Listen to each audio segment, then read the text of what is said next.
하이델베르크 요리문답 1강 역사적 신학적 배경에 대해서 강의를 해드리도록 하겠습니다. 먼저 역사적 배경에 대한 부분을 살펴보도록 하겠습니다.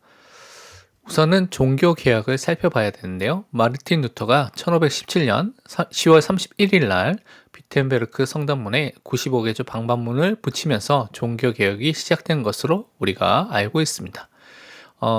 이 비텐베르크가 있는 것이 독일이었고, 또 독일의 모든 지역들과 또 유럽의 모든 나라들이 이 종교개혁의 영향을 받게 되었습니다. 특히 이제 하이델베르크도 독일에 있는 중요한 지방 중에 하나였는데요.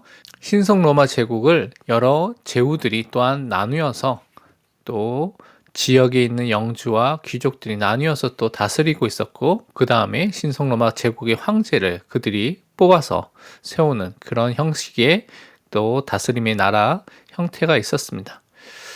신성 로마 제국의 황제를 선출할 수 있는 선거인단을 선제후라고 하는데요. 그 선제후 중에서 팔츠 지역, 팔라틴 지역, 다른 말로 하이델베르크에 있는 이 지역의 통치자였던 사람이 프리드리히 3세라는 사람이 있었습니다. 1515년부터 1576년까지 살았던 사람입니다. 이 프리드리히 3세라는 사람이 역사적으로 찾아보면 많이 있는데요. 이제 이 선제후 팔츠 지역의 통치자였던 이 사람이 로마 카톨릭 배경에서 태어나서 루터교에 있는 아내를 맞이해서 결혼을 한 뒤에 나중에는 칼빈주의 신앙을 가진 경건한 지도자로 살펴볼 수가 있습니다.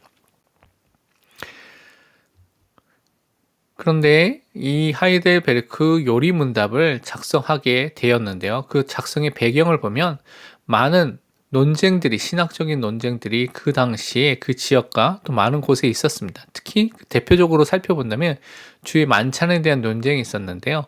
성찬식 때의 그리스도의 임재에 대해서 로마 카톨릭, 루터교, 또 츠빙글리파, 칼빈주의에서 상이한 의견들이 나오고 거기에 대해서 갈등이 있었습니다. 그래서 그 지역에서도 그런 갈등이 있었고 또 논쟁들이 일어나게 됐다는 것이죠. 로마 카톨릭 교우 같은 경우는 화채설을 주장해서 사제가 이것을 축사하자마자 떡과 포도주가 예수님의 몸과 피로 바뀌게 된다라고 화채설을 주장했고, 루터교는 그것이 아니라 신체적으로 예수님이 신체적으로 그곳에 떡 위에 옆에 함께 임재하고 있다 라고 말하고 있습니다. 츠빙글리파는 아니다, 단순히 이것은 주님의 죽으심만을 기념하면 된다 라고 말하고 있고, 칼빈주의에서는 그것이 아니라 영적으로 지금 떡과 포도주를 나눌 때 거기에 영적으로 함께 하고 계신다라고 예수님이 성만찬에 대해서 그리스도의 임재에 대한 네 가지 다른 의견들이 있어서 거기에 대한 많은 논쟁과 갈등이 일어나게 됐습니다. 그것이 또 사회와 또 많은 부분에서도 갈등까지 야기했기 때문에 이 부분을 해결해야 될 필요성을 느끼게 된 것이죠. 그래서 프리드리히 3세가 신학적, 정치적 동기로 이 하이델베르크 요리문답을 만들도록 시작을 한 것입니다. 프리드리히 3세는 칼빈주의적 성만찬에 대한 의견을 또 가지고 있었고, 그것을 또한 제대로 또한 사람들에게 전달하기를 원했습니다. 특히 자신이 다스린 지역에 영적인 안정과 신학적인 통일이 필요하다고 느꼈기 때문에 그런 부분을 통일하기 위해서 요리문답이 필요하다는 것을 보게 됐습니다. 특히 어린이와 청소년과 청년들에게 관심이 많았는데 이들을 가르칠 수 있는 이런 교리에 대한 훈련과 교리에 대한 내용이 부재한 것을 보고, 또 특히 부모님과 교사들이 가르칠 수 있는 교리의 내용, 그것도 교재에 대해서 필요성이 대두된 상황을 보면서 요리문답을 만들어야 되겠다고 생각했습니다. 그래서 하이델베르크 요리문답을 만들도록 명령을 내리게 된 것입니다.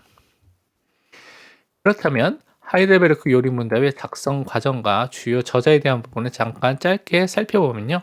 그것은 그냥 한 사람이 그냥 만든 것이 아니라 위원회를 구성해서 함께 팀으로, 프로젝트로 함께 요리문답을 작성했습니다. 그래서 하이델베르크에 있는 대학의 신학부 교수들과 교회에 있는 목사와 감독, 때로는 프리드리히 3세도 함께 참여해서 의견을 나누고 만들어 왔습니다. 하지만 이 만드는 과정에서 대표적으로 역할을 했던 두 명의 저자, 두 명의 신학자가 있는데, 자카리아스 우르시누스 위에 있는 사진에 있는 사람과 카스파르 올레비아누스 밑에 있는 사람, 이 두 사람이 비슷하게 살다가 또 소천을 했는데 이 두 사람이 중요한 역할을 했습니다. 종교 개혁의 2세대 종교 개혁자 신학자라고 했었는데요. 1세대 루터라든가 많은 사람이 해놨던 그 바탕 위에서 풍성하게 또 우리가 믿고 있는 부분들을 성경적으로 또 개혁주의적으로 정리를 한 것이죠. 그래서 이 사람들이 중요한 역할을 하고 1563년 1월 19일에 이것을 독일어로 출간하여서 하이델베르크 요리문답이 나오게 됐습니다. 그렇다면 하이델베르크 요리문답의 특징이 무엇인지에 대한 부분을 짧게 보도록 하겠습니다. 이것은 개혁주의적으로 쓰여졌기 때문에 반로마 카톨릭적 또 반루터파적인 경향을 띠고 있습니다. 성찬시라든가 이런 부분에서 그들과 다른 의견을 띠고 있죠. 그래서 개혁주의의 대표적인 신앙 고백서로 인정이 되고 있습니다. 17세기의 웨스트민스터 신앙 고백서와 함께 대표적인 또한 우리 신앙 고백서로 믿고 있고 또한 고백하고 있는 것이죠. 이 내용들은 신앙 고백적인 일치를 추구하기 위해서 쓰여졌고 또 보편적인 말투로 또 쓰여져서 사람들이 제대로 이 부분을 알고 따르도록 만들어졌습니다. 또한 129개의 문답을 52주로 나누어서 요리 문답반, 주일에 요리 문답반에서 가르치거나 아니면 때로는 주일 오후 예배에 1년 동안 계속해서 이 요리 문답의 내용들을 계속해서 가르치도록 설교하도록 구성하고 그렇게 만들어졌고 가르치셨던 것이 그 전통이었습니다. 그래서 지금도 개혁교회 안에서는 이것을 예를 들어 가르치는 교회들이 있습니다.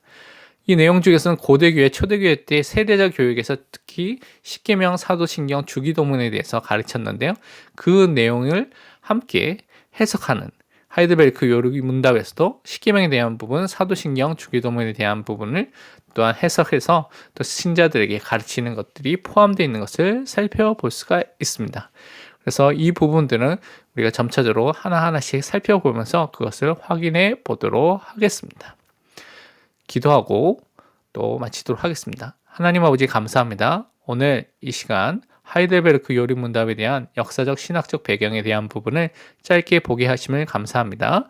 우리가 이 신앙 고백을 통하여서 하나님을, 그리스도를, 성령님을 더욱더 깊이 아는 은혜를 허락하여 주옵소서. 참된 복음의 증인으로 설 수 있는 은혜를 허락하여 주옵소서. 감사드리며 살아계신 예수 그리스도의 이름으로 기도합니다. 아멘. 다음 강의에는 하이델베르크 요리 문답 첫 번째, 두 번째 문답을 다룰 예정입니다. 오직 그리스도